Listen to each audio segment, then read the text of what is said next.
पिंकी के पति कमलेश की दुकान पर गांव का गुंडा जग्गू दादा आता है और धमकी देकर जाता है कि अगर उसने 1 लाख रुपए नहीं दिए तो वो दुकान तोड़ देगा। घर में सभी परेशान होते हैं।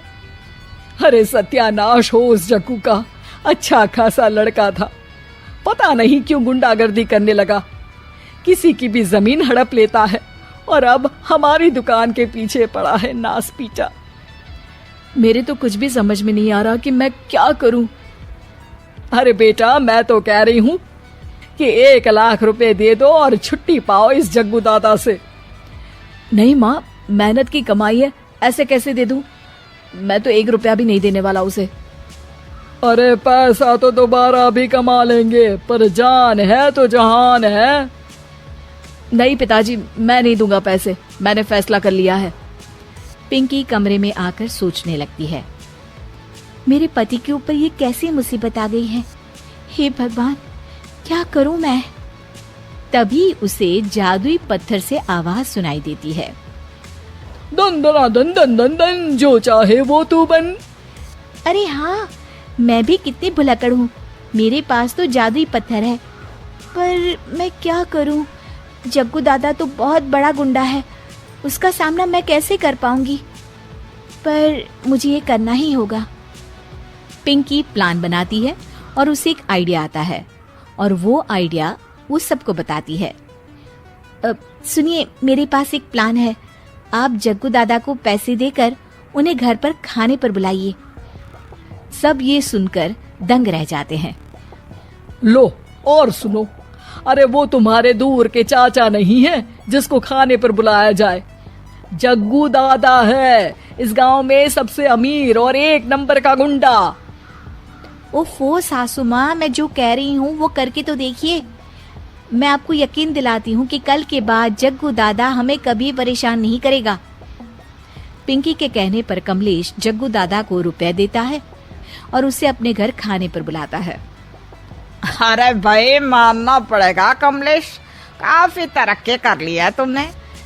1 लाख रुपए तो बड़ा ही कम डोनेशन था। जग्गू दादा सोफे पर बैठता है और सबसे मिलने लगता है। अरे भाई, लता मौसी ठीक तो हो ना? सुना है घुटने में बहुत दर्द रहता है। हाँ बेटा, पर तुझे कैसे पता चला? अरे जग्गू दादा सारे गांव की खोज खबर रखता है, और वैसे भी मेरी माँ और आप तो बचपन की सहेलियां थी ना, तो आप तो हमारी माँ सी हुई। मौसी कहकर 1 लाख रुपए का चूना लगा रहा है कमबख्त। तभी बेल बजती है और कमलेश दरवाजा खोलता है तो सब दंग रह जाते हैं। अरे एमपी साहब, आप आइए आइए, आप कमलेश को कैसे जानते हैं? अरे भाई, कमलेश हमारे बड़े ही अच्छे मित्र हैं और मैंने सुना है कि आप इनकी दुकान हड़पना चाहते हैं, इनसे चंदा भी मांगते हैं आप। अरे एमपी जी, वो तो बस थोड़ा धंधे में मंदी चल रही थी तो गांव वालों से थोड़ी मदद मांग ली। देखो जग्गू दादा, होंगे दादा तुम अपने घर के, ये हमारे पहचान के लोग हैं, इनके साथ तुमने कुछ भी उल्टा सीधा किया तो सीधा जेल में डाल देंगे, समझे? फिर वहां बाकी कैदियों से चंदा मांगते फिरोगे क्या? जग्गू घबरा जाता है और वहां से जाने लगता है। जी जी एमपी जी, समझ गए, हम चलते हैं, हमें माफ कर दो कमलेश बाबू। अरे बेटा, खाना तो खा लेता। अरे जग्गू। जग्गू दादा को भागता देख एमपी के रूप में बदली पिंकी हंसने लगती है और सब एमपी के पास आते हैं और उनका धन्यवाद करते हैं। आपको कैसे पता चला एमपी साहब कि जग्गू हमें परेशान कर रहा था? आपकी बहू पिंकी है ना, बड़ी ही समझदार है, वो मेरे ऑफिस आई और मुझसे मदद मांगी। क्या पिंकी ने यह सब किया? पिंकी अपने रूप में वापस आ रही होती है। अच्छा, मैं चलता हूँ, मेरा मतलब है। अरे ऐसे कैसे, आप बिना खाना खाए नहीं जा सकते, आइए आइए। नहीं नहीं, फिर कभी मुझे जाने दीजिए। पिंकी भागती है। अरे इन्हें किस बात की जल्दी थी? लगता है कोई इम्पोर्टेंट मीटिंग होगी माँ। हाँ भाई, बड़े लोग हैं, दिन में कुछ ना कुछ चलता ही रहता है। लेकिन भगवान का शुक्र है कि आज बहू की वजह से सब सही हो गया। पर बहू है कहाँ? पिंकी घर से दूर भागते भागते अपने रूप में वापस आ जाती है। उफ, बाल बाल बच गई आज तो।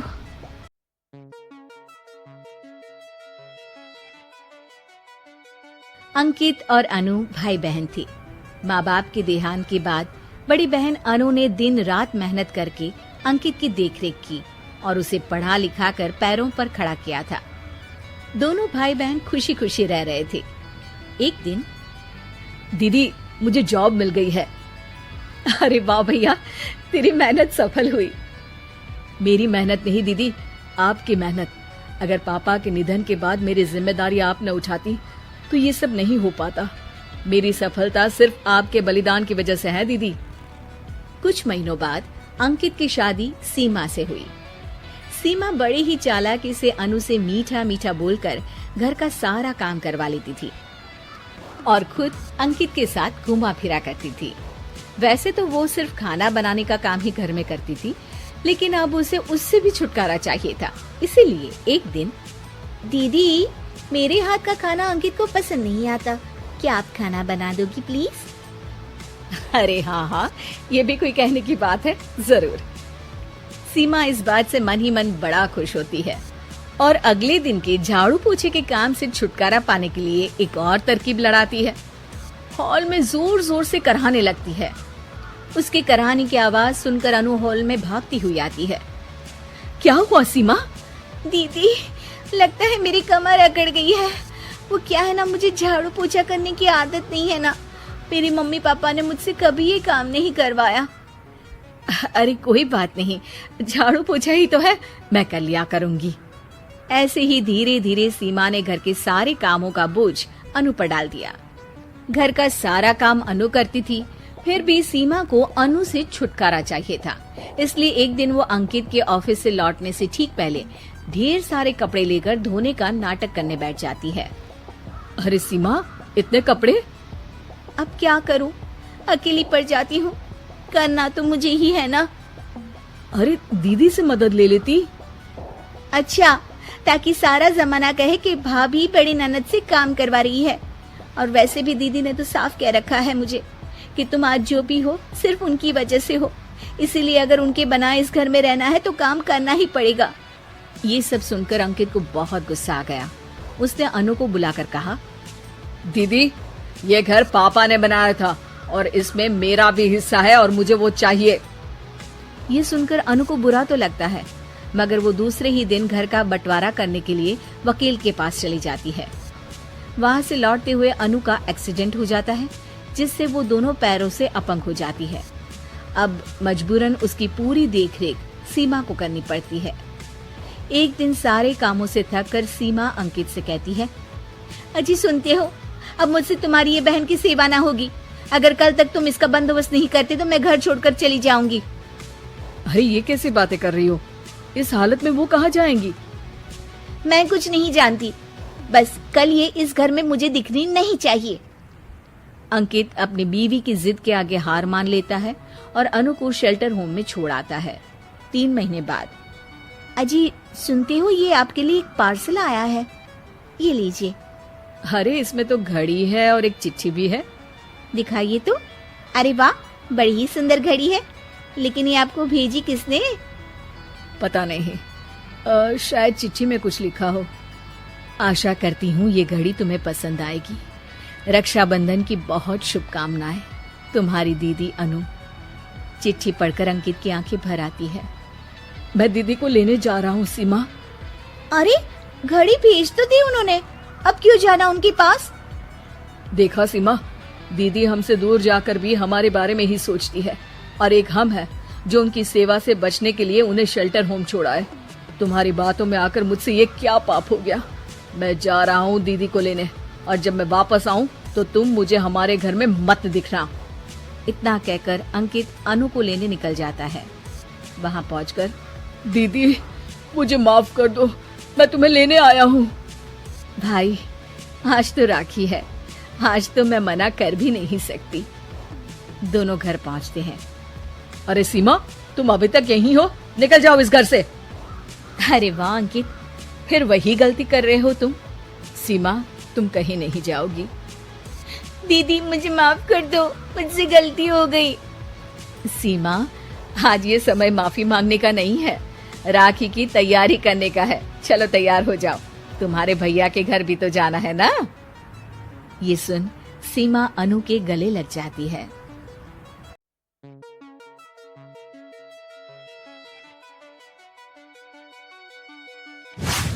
कहानी एक ऐसे घर से जहां शादी का माहौल है, लेकिन टेंशन और शांति इतनी कि शादी का घर किसी जंग के मैदान जैसा दिख रहा था। अरे जैसा मर्जी डेकोरेशन कर दो, पैसों की चिंता मत करो। इतना पैसा जब लड़के वालों को दे दिया तो फूल वालों को देने में मुझे क्या दिक्कत है? अरे धीरे बोलो ना, साफ लग रहा है कि फ्रस्ट्रेटेड हो। अरे तुम तो चुप ही रहो, एक बेटी संभाल नहीं पाई। सारा दिन मैं काम पर जाता था, सोचता था घर पर बच्चों को अच्छे से संस्कार मिल रहे होंगे, लेकिन नहीं, मैडम को तो अपनी किटी और फैशन से फुर्सत मिले तब ना। माँ चुपचाप वहां से चली जाती है। समझ में नहीं आता कि आखिर शर्मा खानदान में हो क्या रहा है। कल तक चिड़िया सी फुदकने वाली शीना की शादी यूं अचानक एक मोटे काले लड़के से क्यों हो रही है? शीना कमरे में हाथ में गुड़िया लिए बोलती है, मेरे साथ जो हो रहा है ठीक हो रहा है। तुम तो सब जानती हो, साहिल मेरे लिए भगवान है। अब जब वो ही नहीं मिला तो फिर कोई भी हो, जिंदगी ही तो जीनी है, जी लेंगे। बाहर शीना की बुआ किसी से बात करती है। अरे मोटा नहीं, उसे तो खाते पीते घर का कहते हैं। अब ओबेरॉय का नाम भी किसी को बताने वाली बात है। उनका इकलौता लड़का तो करोड़ों की सामी तो है ही। अरे हमारी शीना बिटिया तो रानी बनेगी, रानी। इन सब के बीच कहीं कोने पर शीना हाथ में मेहंदी सजाए बैठी थी और आंखों में आंसू सजाए। और वो समय भी आ जाता है जब शीना मंडप के नीचे हाथ में वरमाला लिए खड़ी होती है, लेकिन तभी अफरा तफरी मच जाती है। कोई कहता है, अरे लड़के की माँ को हार्ट अटैक आ गया। अरे अच्छी खासी थी, कैसे हो गया? अरे कहते हैं ना, किसी किसी लड़की के पैर अच्छे नहीं होते। हो सकता है कि मनहूस है ये लड़की। शीना पास खड़ी सब सुन रही थी। फिर शीना अपने कमरे में आ जाती है। शादी ये कहकर नहीं होती कि लड़की मनहूस है। अब लगातार शीना के लिए लड़के देखने आते, लेकिन आस पड़ोस या किसी के कहने पर शादी हर बार टूट जाती। लेकिन एक दिन, अंकल, मैं काफी दिनों से आपसे मिलने की कोशिश कर रहा था, लेकिन हिम्मत नहीं हो पा रही थी। अरे बेटा, हिम्मत तो हमारी टूटी पड़ी है। वैसे कौन हो तुम? अब मेरा नाम साहिल है अंकल। मैं शीना से प्यार करता हूँ और उसी से शादी करना चाहता हूँ। अरे अब तो किस जात के हो ये भी मायने नहीं रखता। बेटा, मेरी बेटी मनहूस है, ये सब कहते हैं कि इसीलिए उसकी शादी नहीं हो पा रही। अगर तुम शादी करने को तैयार हो तो ठीक है।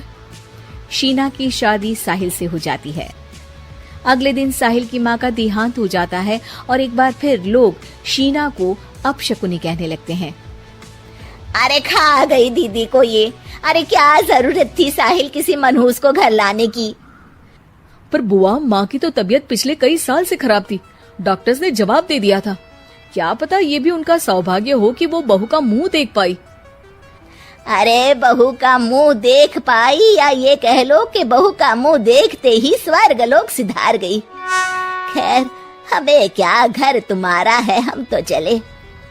अब शीना को खुद पर ही शक होने लगता है कि कहीं सच में वो अपशकुनी तो नहीं। साहिल, हम दोनों की शादी नहीं हुई होती तो अच्छा था।